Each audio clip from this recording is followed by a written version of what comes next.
All right, Shalom, Shalom. First things first, I'm going to give our honor and praise to Yahweh, Bashim Yahushai, Bashim Dash. And we say, Barakatah Yahweh, Barakatah Yahushai, Barakatah Yahweh, Barakatah Yahushai, Barakatah Yahweh, Barakatah Yahushai, Bashim Dash. We give double honors to our apostle elders, which are the apostle elders of the great millstone, and to you hopeful elect on the four corners of the planet Earth that's pushing, that's fighting, that's maintaining for the hope of salvation in these last days. Yahbashim Yahushai is working. He's doing things that are getting ready to be glorified, man. That's why it says we shall no longer speak of the days of Egypt. You know, I'm just pulling it up. Hey, 11:44, let's go.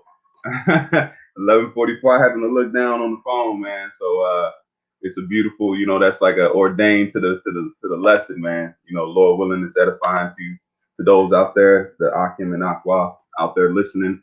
I'm just loading it up. Ordained process to the lesson. But make sure everything is working. If you are, can want to let me know on the comment board if the sounds coming through. I just checked.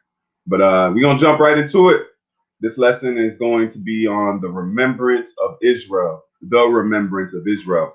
Because the more you learn of this truth, so like the more you learn of this truth and understand it, you start to know who the Lord is really asking for. All right, He's not asking for the world. He's asking for the original contract holders. Okay, just like a life policy, man. Okay, if you have a policy, you have to name a beneficiary. Okay, a benefactor who's going to benefit from the insurance policy. Okay, all right, and who's the benefit of this insurance policy? Israel. Okay, the Lord designated us as a people, a nation, which goes to Abraham, Isaac, and Jacob, which is a promise of the beneficiary. Let's look that up right now. Let's look that up. You know, I know I'm spelling it wrong, so don't judge me, Jake. You know, Jake, look, hey, we unlearned, man. You know, I don't claim to be something in Esau's schooling system, but let's look up the word beneficiary. It says a person. All right, let's pull it up in Wikipedia. We're not going to get deep into it, but we'll just jump right here. It says beneficiary. Beneficiary. It says a beneficiary is a person who gains an advantage and or profits from something. Okay. In the financial world, a beneficiary typically refers to somebody eligible to receive distribution from a trust, will, or life insurance policy. And what life was given was Yahushai's. Yahushua's life was given to us for us to be the beneficiaries of that life policy. All right. But the beautiful part about this is with the Most High, nothing is dead, man. So Yahushua gave his life, and then we received the promise, and we were the beneficiaries of that promise, which is the kingdom of heaven. All right, and the reconciliation of us to the Father. So we are now reaping the benefits of that loss, of that will. Okay, beneficiaries are either named specifically. Okay, this is the part we need to pay attention to. It says named specifically. Okay, what does the word specifically mean? Because this is what cuts these. This is what'll cut and then and improve your faith. Sometimes when somebody says that others can make it, that's going against your faith, because then you saying that no one's going to pay for what they've done. No, somebody has to pay for what they've done against Israel. Okay, no one can go against or come against what has happened to us. So somebody has to pay. Okay. So let's read this here. This is the definition of specifically.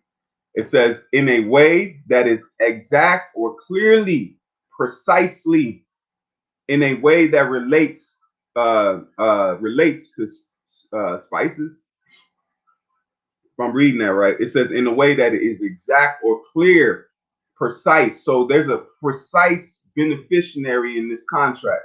Okay, there's a precise person that specifically is going to be named the beneficiary of the death of the Lord. When the Lord went on that cross, He hung our sins up there. Ergo, you want to get, we receive the promises that come with that in the new covenant. Okay, but the Father said, okay, now He accepts Yahweh's sacrifice. Now we can be what? We can come back to Him, but He also said there's going to be goodies with that, because there's going to be a new covenant, which we get new bodies, which we get the kingdom of heaven, which the gates, the pearls, the stones, all those are part of that covenant in us receiving salvation. Okay, it says specifically in this document, or have met this what is that? Stipulations that make them eligible for whatever distribution is specific. So you can't go to somebody that just lost their loved one and say, "Oh man, that's sad you lost them. Let's go ahead and get in on that. Can I get in on that inheritance?" You can't do that, man. Okay, the inheritance is going to a certain one. Thereby, the Lord has remembered that inheritance which is coming to us. Now we're in the remembrance of Israel.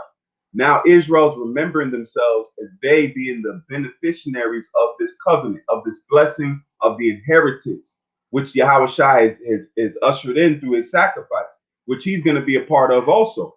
So let's jump into it. The word remember, we're going to go to the etymology of the word remember. It means remembering, keep something or someone in mind. The thing is Israel. The thing is the covenant, and the someone is Israel.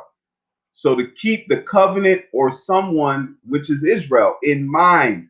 So the Lord is keeping Israel and the covenant in mind, because he made a covenant with our forefathers. He made a promise to Abraham, Isaac, and Jacob, which is also known as a covenant. All right.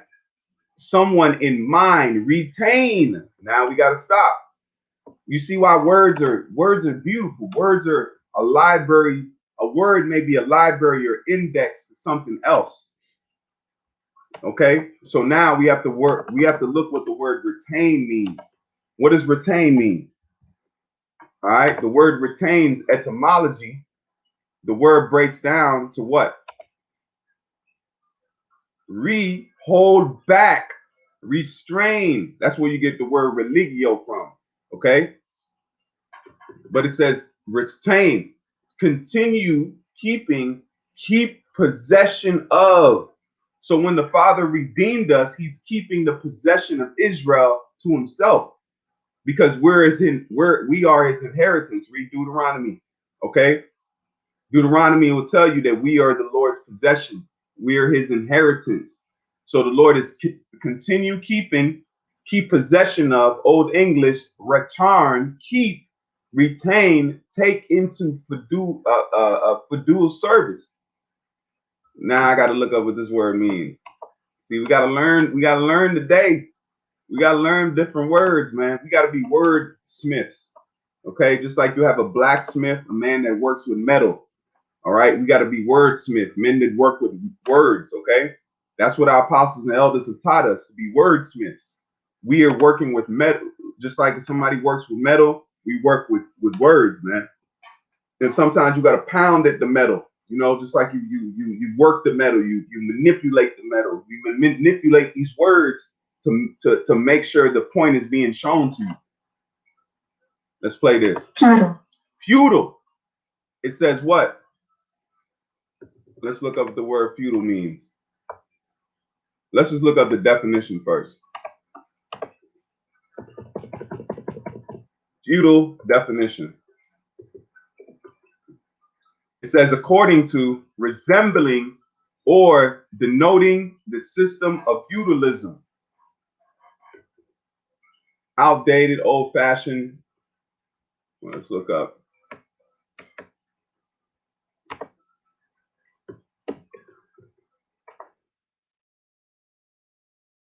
Yep. According to, resembling. So we're resembling because we are those. We are those that originally was in the contract with Yahweh Shem Shai. It wasn't other nations. It wasn't other people. All right. We are the ones that are keeping, or we're under the contract of Yahweh Shem Shai. Salaki, I'm putting this. Got to keep that burning. It says relating to social system of Western Europe, Middle Age, or any let me go down. That's that Cambridge dictionary.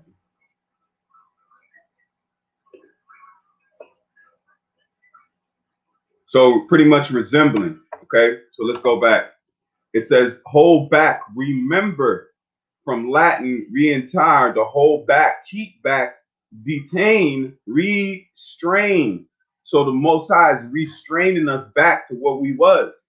Okay, we're going back to what we was. Is the nation of Israel that was under the law, statutes, and commandments. All right, back, terine, hold. Okay, to hold back. So to hold back something, that means you had to be a part of it before. He's bringing us back into our remembrance, which, the precept should be flowing, but let's go back to remember. I just clicked out of it.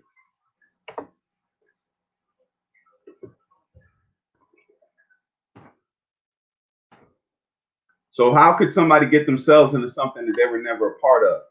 That makes no sense. You cannot, that's like going to somebody that has an inheritance and you taking their inheritance and going into it. So it says what? Recall, to mind. See? Bring to mind, Latin, rememberi, recall to mind. Remember, from again, memorize, be mindful of. So bring back to your memory. So the remembrance of Israel is the remembrance of those people, remembering of the original contract that was mentioned with the Israelites. It wasn't saying that everybody is going to be a part of this contract. No, it's not. It don't work like that. So the remembrance of Israel is being put to the forefront. And this lesson came to me as soon as I woke up. I was like, man, got to go into it, because this will cut the whole everybody can come in and we can all hold hands and hug each other. That it does not work like that, man. Okay, so let's just get these precepts and then we'll go ahead and close on out. But these precepts is I got quite a few of them, man. So let's get Wisdom of Solomon. We'll start in the Apocrypha. And that should be because we're stirring up our minds. That's why we're remembering the stones. We're remembering the incense. We're remembering fringes. We're remembering the way we used to live. That's the Lord bringing that back to our remembrance. That's why these nations, they don't know how to remember this, because they weren't a part of it. They weren't a part of it in the beginning. They're only trying to come into it in an altered way, man. Okay? Hold on.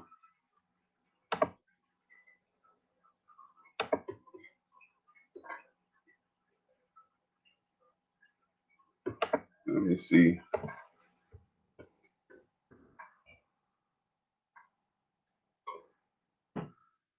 It's not wanting to come up that way, so let me put that. There we go. This is the book of Wisdom of Solomon, 16 and verse 12. Let's start at 11.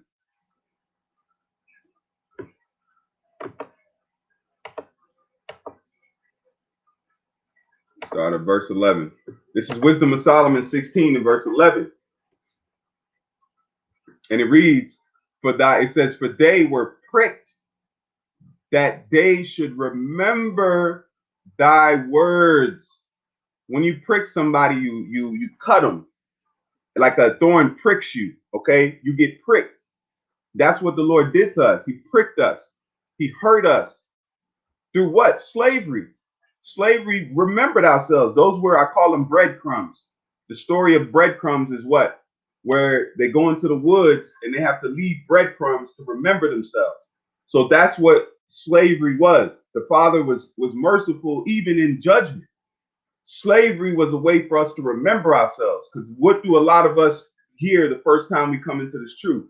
We hear about slavery. We hear about the North Atlantic slave trade. We hear about the lynchings. We hear about the killing of the Native Americans. Those were all our sorrows, but those were the same things that helped us remember ourselves.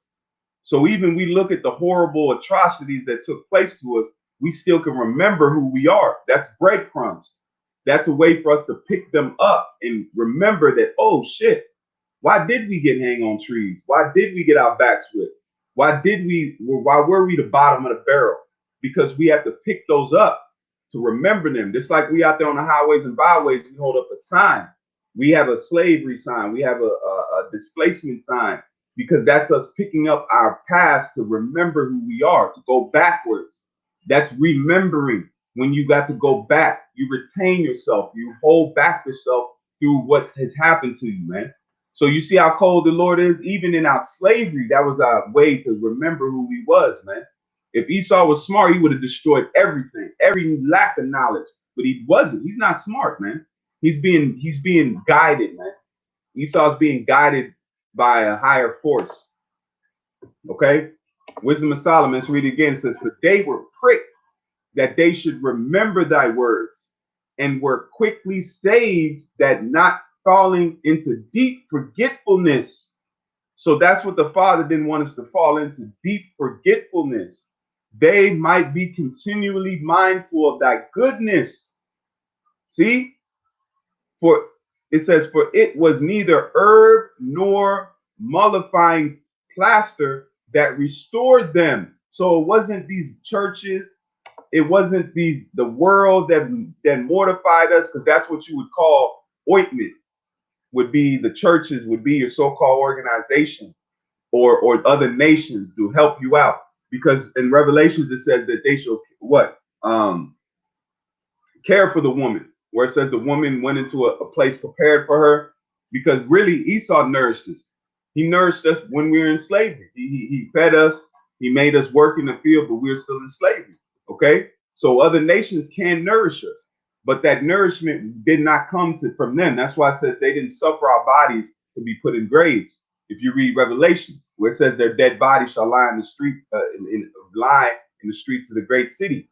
Okay? So we weren't healed by these other nations. We weren't healed by nobody else. See, it says, "For it was neither herb nor mollifying plaster that restored them to health, by thy word, O Lord, which healeth all things."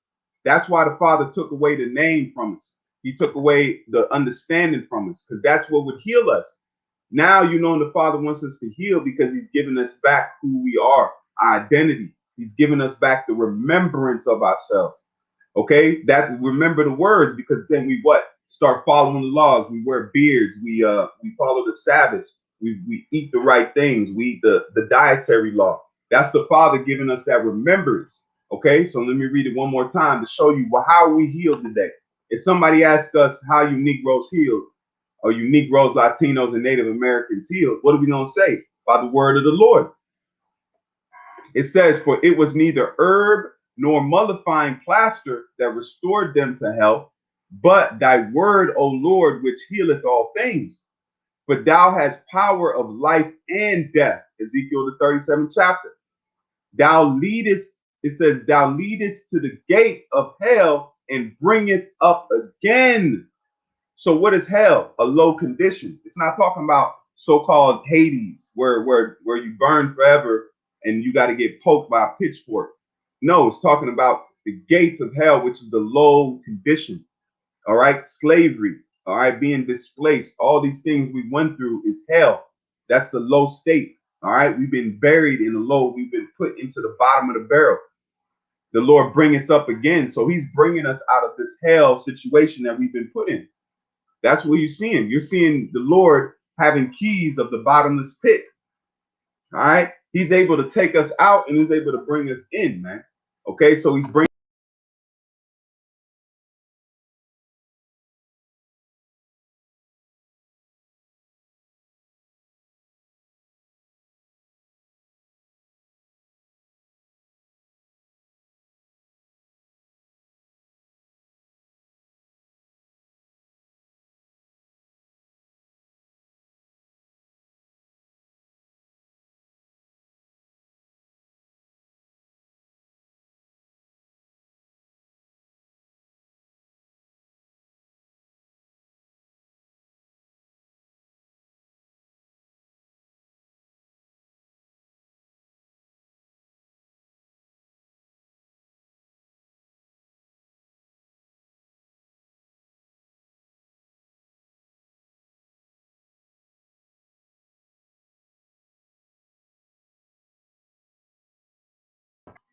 Hey, Salaki, it cut off, man. It cut off. I'm still here.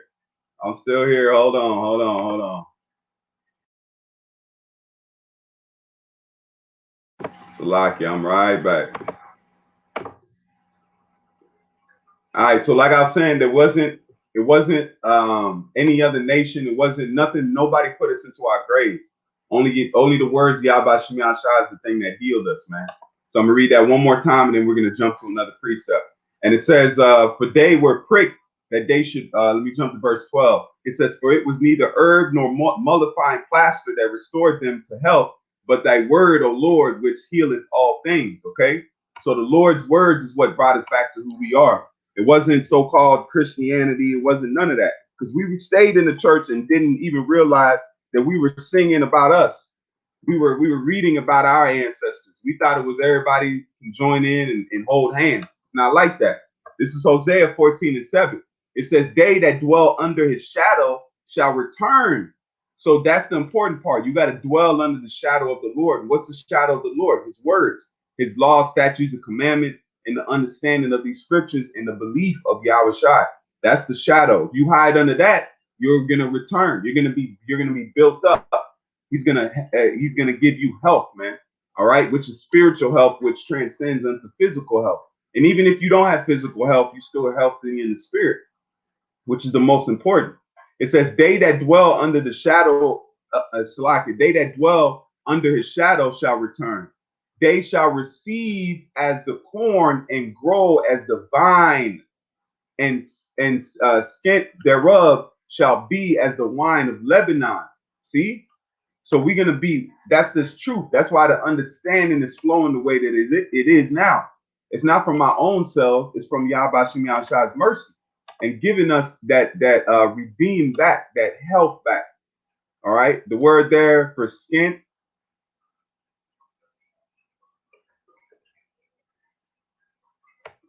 is zakar. Okay, which means memorial, remembrance, memory, memorial. So let's go back here. It says this scent thereof shall be as wine. The remembrance thereof shall be as wine. Okay? This word right here is going into the word remembrance, zakar. Okay? The zakar, it says the remembrance. So we're remembering ourselves in these times. That's why it's called the remembrance of Israel.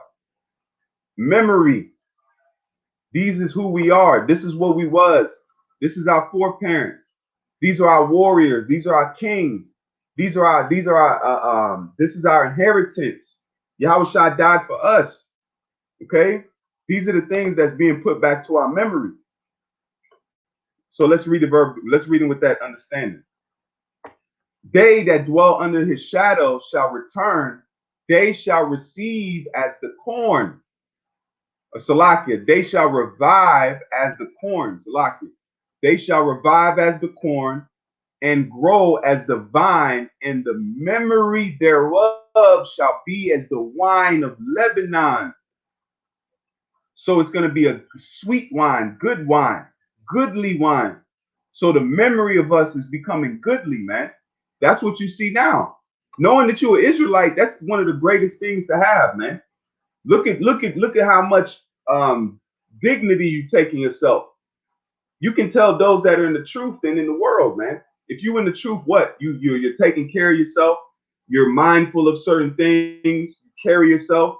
If you're really in the knowledge, you what it says, be at peace with all men. You're not running around talking about extremists. You're not being a zealot, because zealots believe, but their belief is based upon force. It's based upon physical carnality, trying to overtake. But if you really believe, you're gonna be at peace. That's why it says, "Come and rest with us, man. Come and rest with us in this truth. Lay your head in this truth and wait on the Lord, man." Okay. So let's go back and read that again. Hosea 14:7. It says, "They that dwell under the shadow shall return. They shall revive as the corn and grow as the vine. The scent thereof shall be as the wine of Lebanon, the remembrance thereof." Okay. Ephraim shall say, "What have I to do anymore with idols?" So we're going to throw away. The Lord is saying that. And Ephraim is going into the head of tribe of the northern kingdom. So you're gonna have a combination of northern and southern coming back together. That's why you see it in the camps. You see, you got Judah, Benjamin, Levi, and you got the remaining of the tribes, the Latin tribes, and then you have native Gadites, man. We're all coming back together in one. That's why it says, what do we have to do with idols? It says, I have heard him and observed him. It says, I, like a green fir tree, from me is thy fruit found. And that's the fruit of the spirit. That's you becoming a better person. That's you doing better things, man. That's you gaining who you are. And the world is seeing that and witnessing that. They know something's to it because they notice Jake ain't doing what he used to. Esau ain't scared of you being a gangster or a thug. He respects that. That's what he likes. He's used to that. Edomite don't like to see you doing well, though. If an Edomite sees you doing well, that's against the grain, man. That's why if you want to freak out some Edomites, go into a coffee shop and read a book. If you really want to mess the Edomites' day up, go into a coffee shop and start reading a book. Start acting out of context, out of character, because they're not used to that, because that intimidates them more than anything else. They know if they see you acting a thug or a criminal, they'll call the cops. And the cops will come, and nowadays they might put you to death. So they ain't afraid of that. They know you're one call away from being put away. You be a criminal, you'll be hemmed up. But if you're reading a book and you're getting wisdom, you can surpass them. Okay, that's what they fear. That's why it says when they shall see it, they shall be troubled with terrible fear, man. When they see us rising up, it's not us standing and talking about hanging Esau and beating his ass. No, they see us as, they've only seen us as, damn, these blacks are really good at sports. They're very athletic. They're very muscular. They're very intimidating, but they're still criminals. Aha. But now we're going to be smart people. We're being made smarter. We're being made have integrity. That scares them, because once our morality gets above them, they have nothing over us, man. They go to sleep at night and feel good to know, well, at least they're criminals and they sell crack. So we're not that bad. At least we're not doing that. But once we surpass them on a mental level and a physical level, we become them gods that they can't beat, man. They see us now for our sports and our athletic prowess, and they say, damn, they're good, but they still criminals in the whole. You know, they're mental, they're breaking down. That's why it says Wisdom of Solomon, the 5th chapter, shows that they're gonna see us and they're gonna be uncomfortable with it. They're not gonna like that. They said, how is his number among the what? The children of God. Let's get that real quick. Let's get that. I'm already on it. Let's go. Let's go.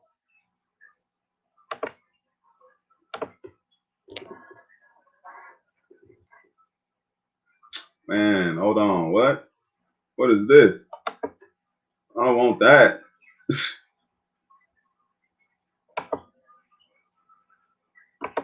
This is Wisdom of Solomon 5 and verse 1.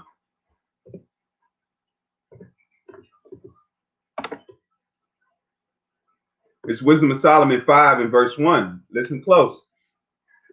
This is also us remembering ourselves. This is a verse symbolic of when we start standing on our feet, just like Ezekiel the 37th chapter tells you. It says, then shall the righteous man stand in great boldness before the face of such as afflicted him. And why are we standing in great boldness? Because we remembered who we are. The remembrance of Israel.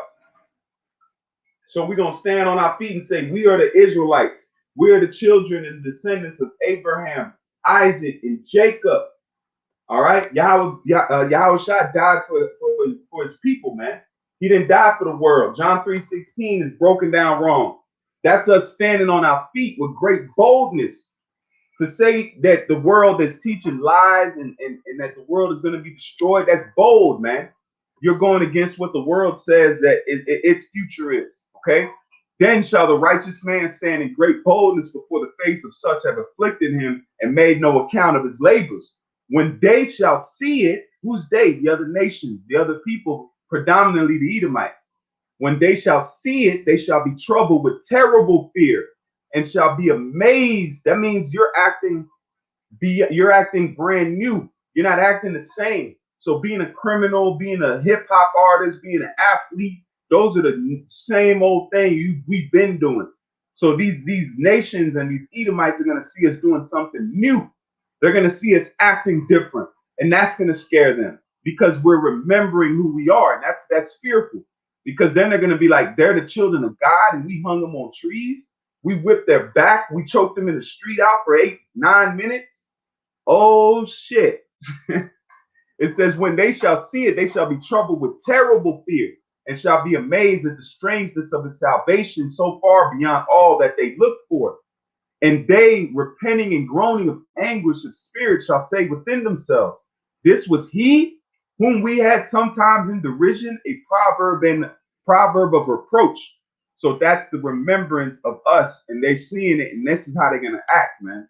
Okay, so they're not going to be afraid of you being a thug or being some kind of knock around guy or anything like that. This word, this truth is the real fear factor. That's what's going to turn these nations into mush before us, man. And then that's just us before we get spiritual power. This is just us on corner speaking, man.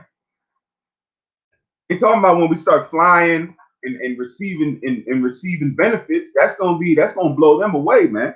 That's gonna be the sign. What does it say? Sign, seal, deliver. I'm your That's what they're gonna see. The Lord's gonna sign, seal, deliver it, man. He's already doing spiritually. And I say this in lessons, the Father's not ashamed of us. The Father picked up the most despised thing on the planet Earth and is exalting it. So why should you be ashamed? That's why it says, him that profess me to the world, I should profess him to my Father, man. So the Father ain't afraid to pick up the worst thing on the planet Earth and say that we belong to him. That's what show you love is, man. That's how I show you the Father loves us, because he picked us up when nobody wanted us. He found us when nobody cared about us, man. I got to get that precept. I got to get my favorite precept. Hold on. This is the book of Ezekiel, the 16th chapter, man. I'm gonna get right to the point. This is my favorite precept. This verse always hits with me, man. Ezekiel 16 and verse 5. It says, none I pity thee to do any of these unto thee, to have compassion upon thee, but thou wast cast out into an open field to the loathing of thy person in the day that thou was born. See? But this is what the Lord did. That's to show you he's not a man that changes. He's seen us again, and it's like deja vu. Us in the slavery, us in the position we in right now, that's nothing but deja vu. Okay? This is, now read it. This is now picture it. And when I passed by thee and saw thee polluted in thy own blood, just like now, man, we're filthy. I said unto thee, when thou was in thy blood, live. Yea, I said unto thee, when thou was in thy blood, live. I have caused thee to multiply in the bud of the field, and thou hast increased and waxen great, just like this truth, man. We waxing great in the planet Earth. Who don't know about the Israelites? Who don't know about the men on the corner speaking the truth? You got stars, you got celebrities that want to be like us, man. You got guys that smudging they studios. I seen David Banner, before he gets started with a beat session, he'll take sage and he'll smudge out the room. Look at Drake. Look, Drake, the artist, right? Drake is into crystals and stones, amethyst. He got amethyst closet. Look it up. Drake has an amethyst closet. Where do you think they get that vibration from, man? Everybody was talking about diamonds and how many diamonds they got. Nobody was talking about amethyst and onyx.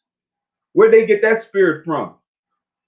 Talking about burning in. That's why frankincense has jumped up damn near 200%, man. I remember I used to get frankincense for low, man. I used to get frankincense for dirt cheap. I used to get a pound of it, a big bag, a pound of frankincense for $20. $20, man.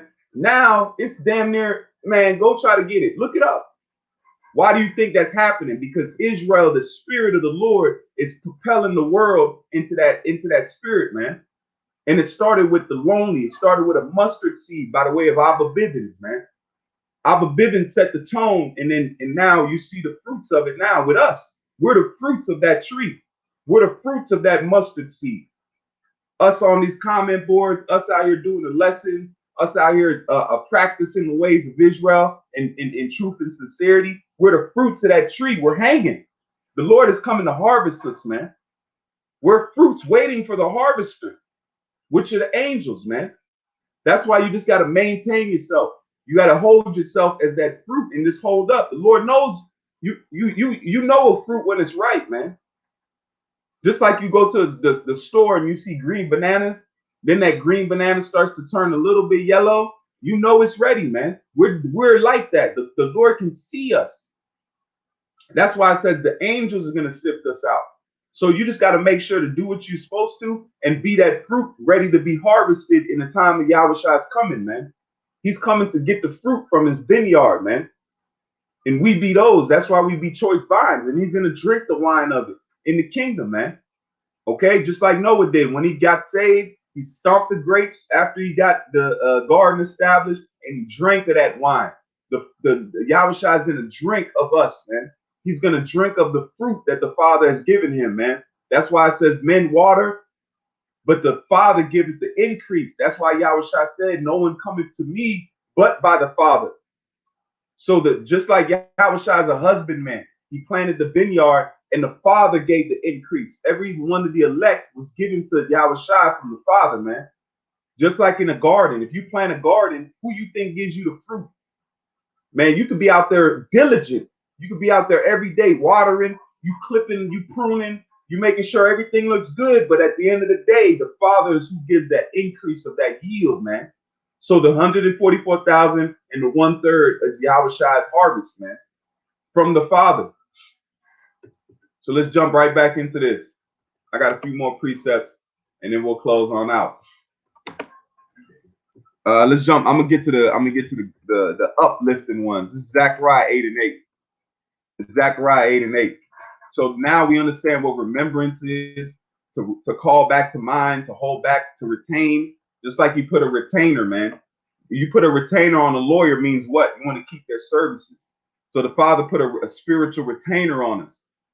Though we fell off, he still keeps us in possession. Okay? Zechariah 8 and 8. It says, and I will bring them, who's them? Israelites, you Negroes, Latinos, and Native Americans. And I will bring them, and they shall dwell in the midst of Jerusalem.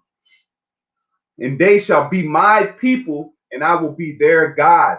And true, it says, in truth and in righteousness. See? So there's nobody coming in that. The same people he knew is the same one that he's getting ready to come and grab. He's not grabbing nobody else. That's strange. He didn't make a contract with them. That's like you having a phone bill and your phone bill overlaps, but then your cousin can come on there. No, your cousin can't take over that contract unless he signs a new contract. So when somebody reinstates their contract, unless they're added to it from the original, that means you can't share service. It don't work like that, man. Even in Esau's corrupt, broken world, man. All right? It's Jeremiah 30 and verse 2. And it says, the point's in 3. Thus saith the Lord, power of Israel, not of the world, not of these other nations. He rules everything, but he's not the power over them. He's not their leader. The Most High is the Most High to us, man. He rules over all the world, but we're the closest to the Most High. He chose us. We're his sons, man. All right, and his daughters, man, his family. Okay, we're his inheritance. It says, thus speaketh the Lord, power of Israel, saying, write thee all the words that I have spoken unto thee in a book. That's why we have the book of Jeremiah. For lo, the days cometh, saith the Lord, that I will bring again the captivity of my people, cause us to remember ourselves, that I will bring again the captivity of my people, Israel and Judah, saith the Lord, and I will cause them to return to the land that I gave to their fathers. That's that inheritance, and they shall possess it. And these are the words, it's like, and it says, and these are the words that the Lord spake concerning Israel and concerning Judah. So this is it. All right. Yahweh Shem Yahshua is going to redeem us, man. The remembrance of Israel is coming to a head, man. And you seeing it now. Hey, Shalom to you, Akim, on the comment board. Yahweh Shem Yahshua brought the thumb. So the remembrance you seeing it take place now in a heavy weight. And it's set, man. And you can tell the harvest is there. You see how Jake is going into precepts. You see how the highways and byways. Nobody beats us, man. Even these other groups that don't come in the full spirit, even they can handle these so-called Jews, man. You've seen the video with IUIC. So there's no other combatants, man. Only thing Esau can do is get carnal because he's a sore loser, man. That's the only thing he can do. And once he goes carnal, the father's going to get carnal, but it's going to be spiritual carnal. We're going to be spiritually endowed, man, because we've been spiritually endowed with this word. Then the Lord is going to flow that spiritual power on us, man. And we're going to go to work. We're going to clock in, eat. Remember that. You should be afraid, man. Spiritual power ain't going to be nothing to deal with, man. He had to give you something to come against what we going to get. This is Psalms 30:4. Sing unto the Lord, O ye saints of his, and give thanks at the remembrance. One more time. Sing unto the Lord, O ye his saints of his, and give thanks at the remembrance of his holiness. Sing unto the Lord, O ye saints of his, and give thanks at the remembrance of his holiness. So that's what we're giving thanks at. And you know who the saints are? A people near unto him, Israel. Okay? He exalted the horn of our salvation, man. The word right there, Zakar. Just like I read earlier, Zakar. See? Memorial, remembrance, memory. So be happy, man. We should be singing in joy that we remember who we are through the spirit and power, Yabashim Yahshua, man. All right? We should be ecstatic, man, that the Father has redeemed us, man. All right? So Lord willing, this was edifying. That's all I wanted to bring. It was just one of those, I woke up and it was on my mind. The precepts started linking up. So I was like, hey, got to put it down, man. That's why I said seal it men instruction. And it's a beautiful thing to think about, that we remembered who we are, man. We're no longer these niggas. We're no longer these Africans. We're something that we never thought we could be, as the sons of God, man. The children of Israel, man. Yashar Allah, he is the prince of the power, man. And this is a beautiful time to be alive. There's no other time in the planet history to be alive, man. We made it. To be able to see it and witness what we witnessing in the flesh is a blessing, man. That's why we say, Kal Halom, Yabashim Yashah, Bashim Karkadash, man. So with that, I'm going to go ahead and close on out. Lord willing, this is an edifying lesson. And I want to give all honor and praise unto Yahweh, Bashim Yahushai, Bashim Karkadash. When we say Barakatha Yahweh, Barakatha Yahushai, Barakatha Yahweh, Barakatha Yahushai, Barakatha Yahweh, Barakatha Yahushai, Bashim Karkadash. So the next time, keep fighting, keep pushing, keep holding on, man. We so close. You can smell it, man. You can taste it. The kingdom is around the corner. Pleasures evermore, man. And that's from us remembering ourselves. So I'm going to read this one more time, and I want this to sink in through the spirit, man.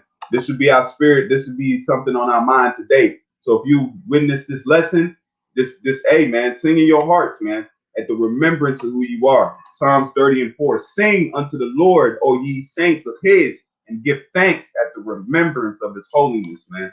With that, I want to give all praise and honor to Yahweh Shai again. And to the next time, keep fighting, hold on to salvation, push towards that goal, man. The Lord is almost there to come take us, man. So to the next time, Shalom.